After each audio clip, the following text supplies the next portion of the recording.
Hey guys, welcome back to my channel. So in this video, I'm going to start a tutorial series on API testing tool, which is Postman.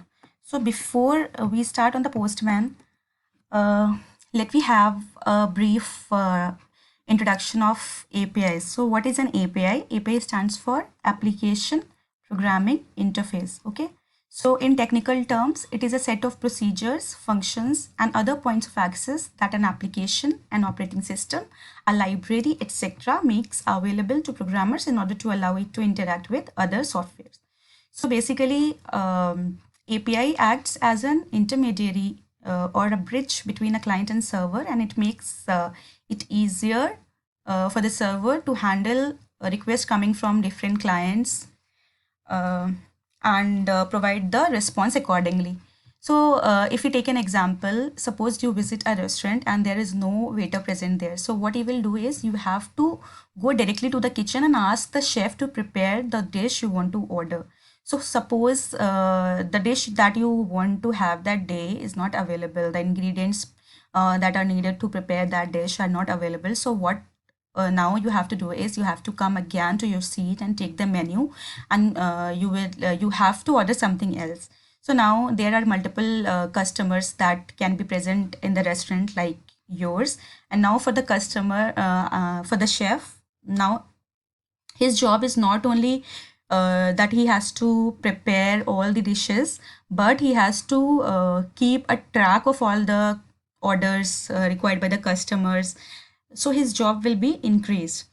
So in this scenario, if the waiters come into picture, if the waiters are present there, now it will be easier for you to ask the waiter that particular dish is available or not, and you can order whatever you want, and the waiter can give you the required information and convey your order to the kitchen. And now the chef, he only has to take care of preparing the dishes, because the waiters can keep track of all the extra information that is needed. So this is exactly the API does for us when we want to send our request from client to server and get the desired response.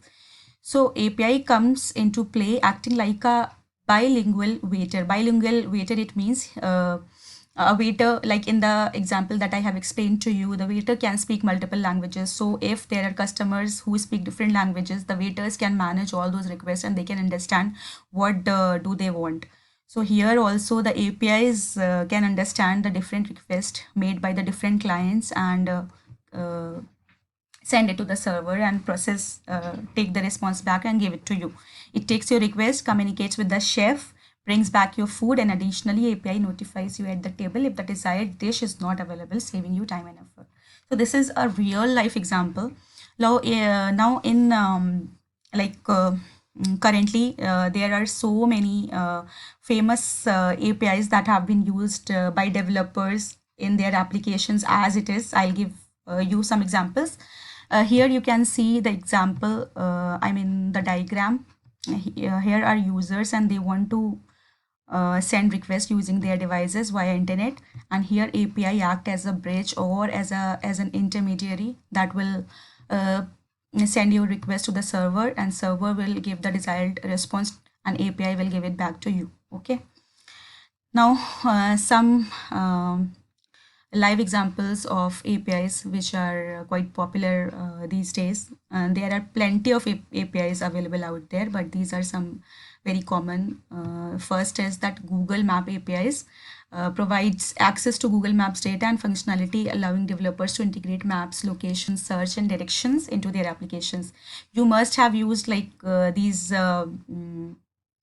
vehicle booking apps like Ola and Uber. So there they use directly these APIs, Google Maps APIs, to get their locations. Similarly, YouTube APIs, which allows developers to access and interact with YouTube's video platform and allowing them tasks such as uploading videos and searching for videos and retrieving the metadata. And the third is Open Weather Map API. They provide the weather information like data related to the forecast and predictions about the weather. so the developers can use this information directly from these APIs. Now, Postman is a tool which helps us to build APIs and manage APIs. Like we can create and maintain APIs there. And as a software tester, APIs testing can be started as early as possible while the developers are creating those. So it will help the for the it will help for in any particular project to start testing as early as possible. So now, what is Postman? So let's visit their official website first. So if you click Postman and you will click this link, www.postman.com. Here you can see this page. Here is there is an option to sign up and sign in, and here there are options to download the standalone applications from here. I'm not signing up for now. As I'm using Windows, so I will click on this and it will download the .exe file for Postman. So let's click on that. Now Windows 64-bit I'm using, so it has started downloading the file. You can use Postman as a Chrome extension as well, but that is not recommended because from 2018 onwards, the Chrome extension for Postman have stopped providing any updates or bug fixes in the Postman. So it's better that we are using this standalone application itself. So let it download first.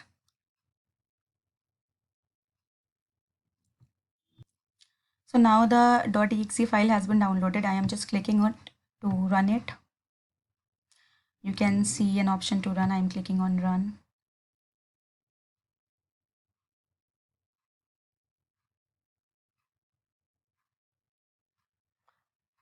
So now it is getting installed.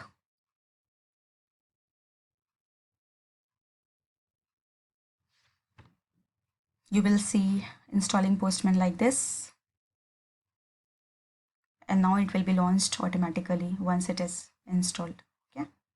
So you will see a user interface of this application like this.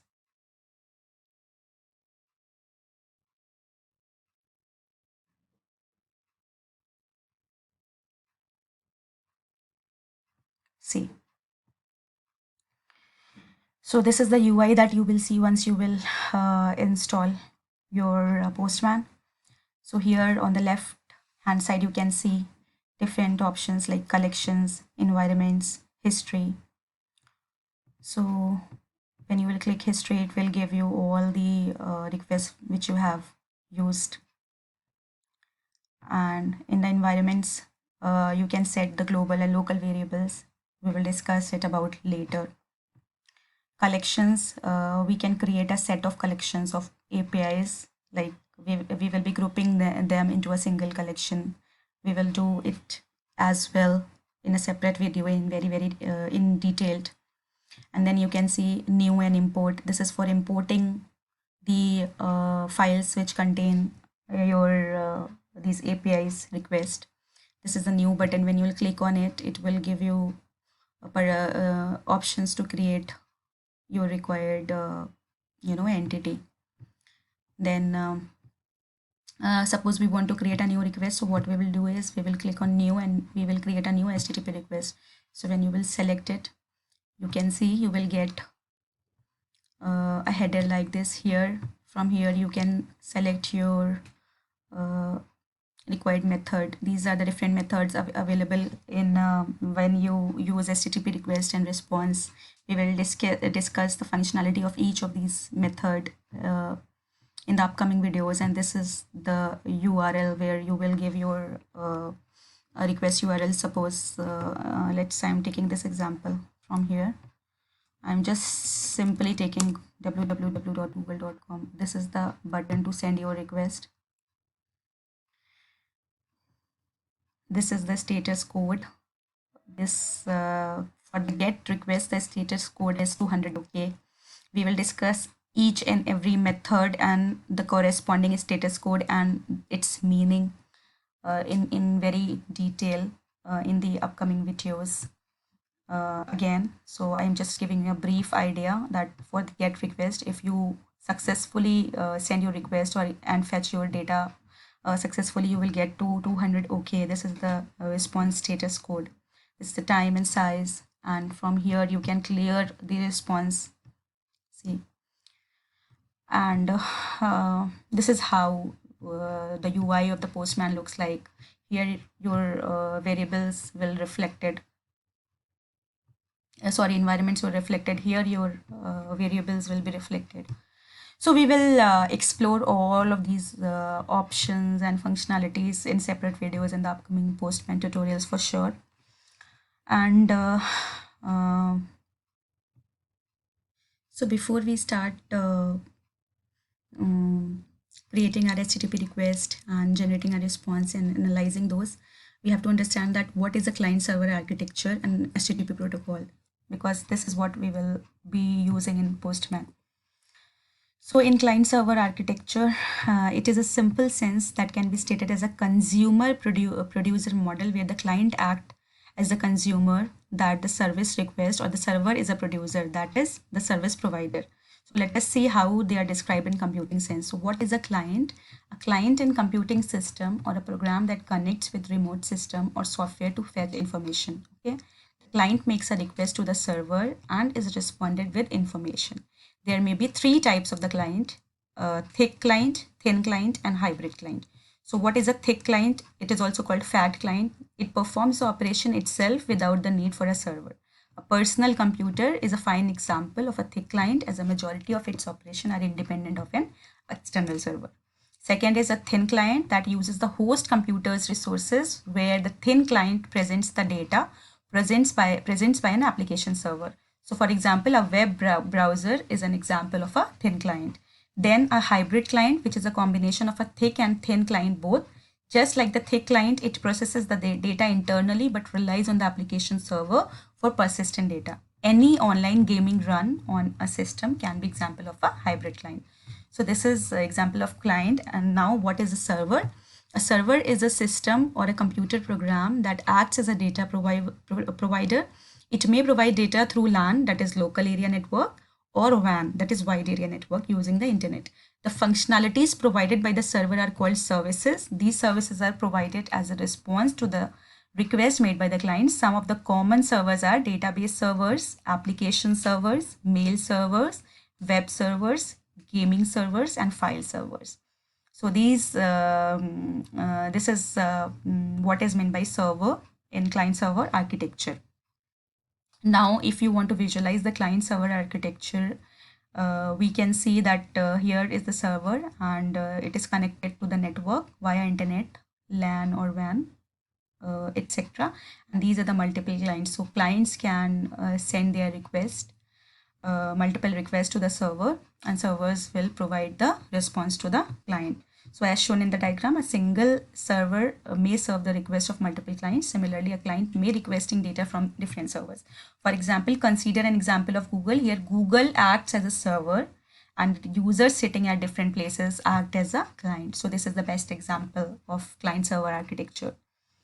Now, how does a client server architecture work? Here comes the roles of the HTTP communication protocol that we use in building and maintaining APIs using Postman as well. So HTTP protocol helps establishing a connection between a client and server.